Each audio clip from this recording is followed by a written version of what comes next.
बोले सच्चिदानंद भगवान की जय।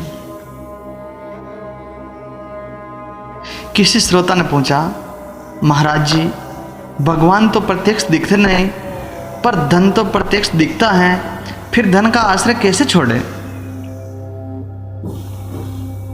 महाराज ने कहा, वास्तव में धन है ही नहीं, दिखे कहां से? अभी आपको धन कहां दिखता है? धन का आश्रय हरदम दिखता है, धन हरदम नहीं दिखता। इस बात पर खूब विचार करो। धन आता हुआ दिखता है अथवा जाता हुआ दिखता है, रहता हुआ नहीं दिखता। धन पहले था ही नहीं और बाद में रहेगा ही नहीं। पर भगवान पहले भी थे, अब भी हैं और बाद में भी रहेंगे। भगवान आते जाते है ही नहीं, अतः ये कैसे कहा जाए कि भगवान नहीं दिखते हैं और धन दिखता है?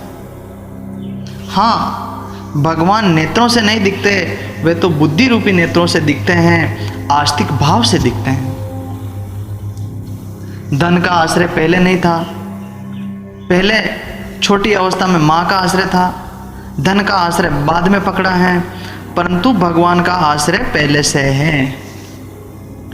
उनके आश्रय से अनंत ब्रह्मांड चल रहे हैं। उनका आश्रय पहले भी था, अब भी है और आगे भी रहेगा।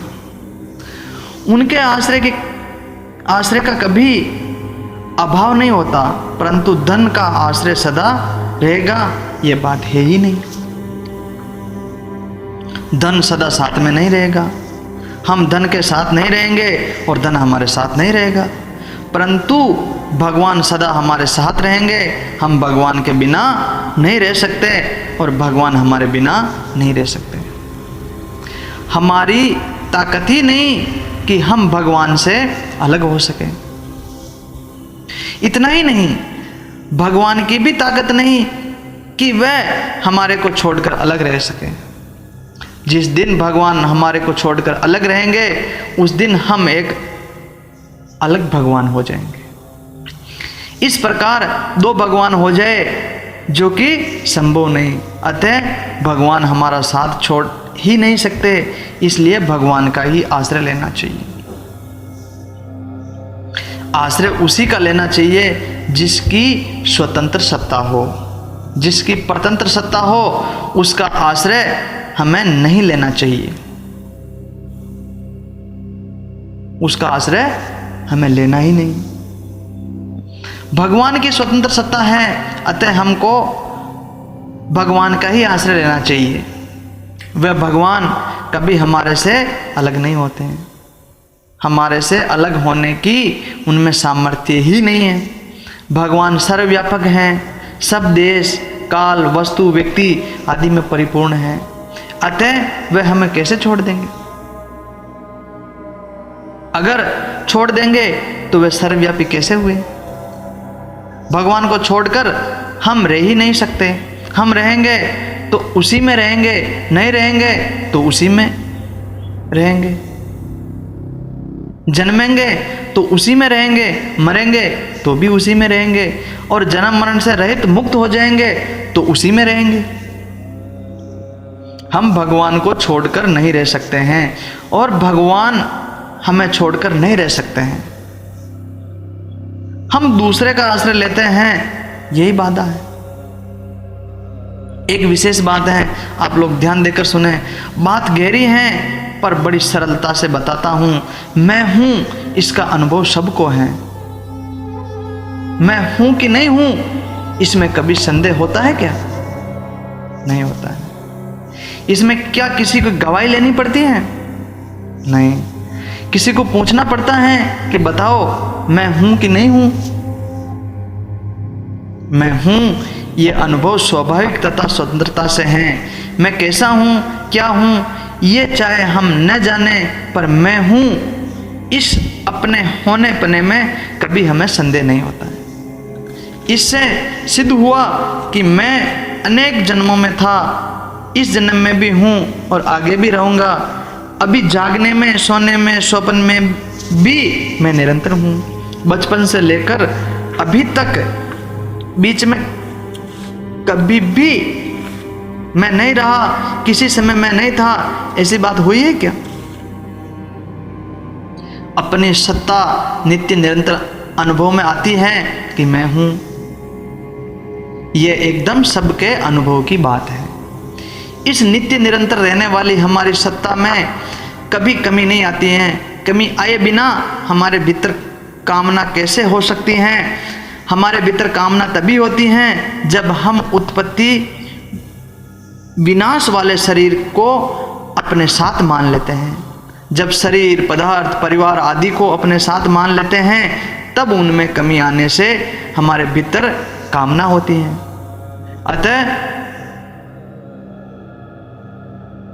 शरीर, परिवार, धन, संपत्ति, वैभव आदि को अपने साथ न माने, क्योंकि ये सब तो बदलने वाले हैं और मैं निरंतर रहने वाला हूँ।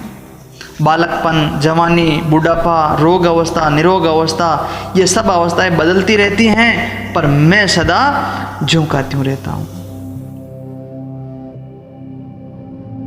शरीर बदलने के साथ आप अपना बदलना भी मान लेते हैं, पर वास्तव में आप बदलते नहीं। आपके बचपन का अभाव हो गया तो क्या आपका भी अभाव हो गया? नहीं हुआ। जैसे मैं हूं, इसका कभी अभाव नहीं होता, ऐसे ही भगवान का कभी अभाव नहीं होता है।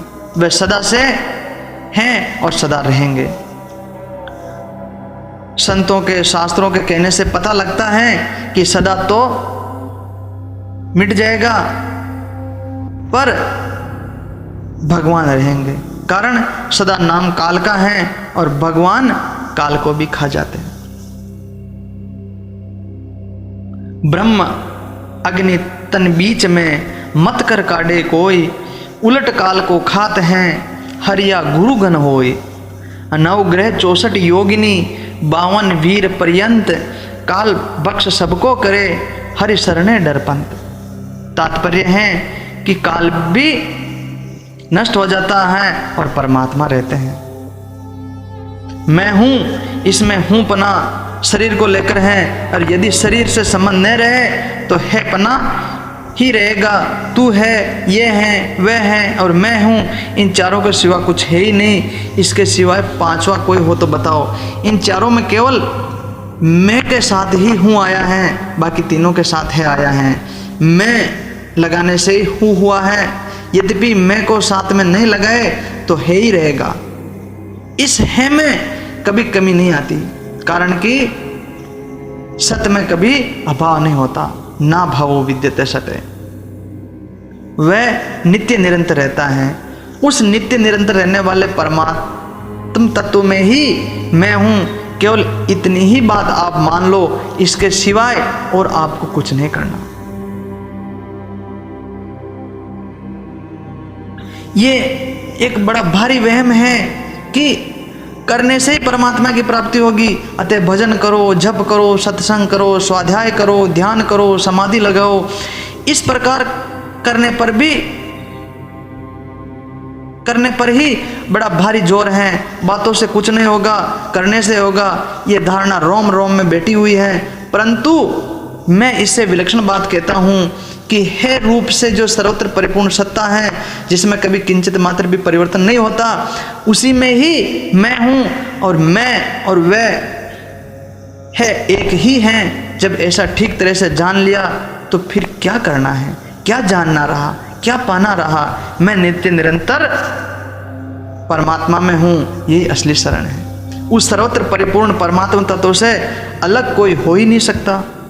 उस है की ही प्राप्ति करनी है, नहीं की प्राप्ति नहीं करनी है।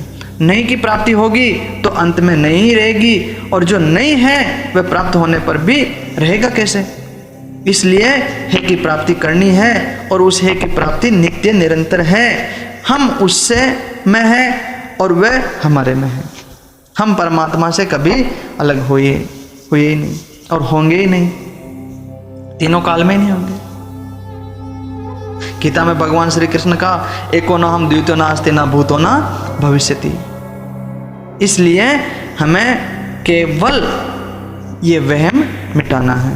बोलो सच्चिदानंद भगवान की जय हो।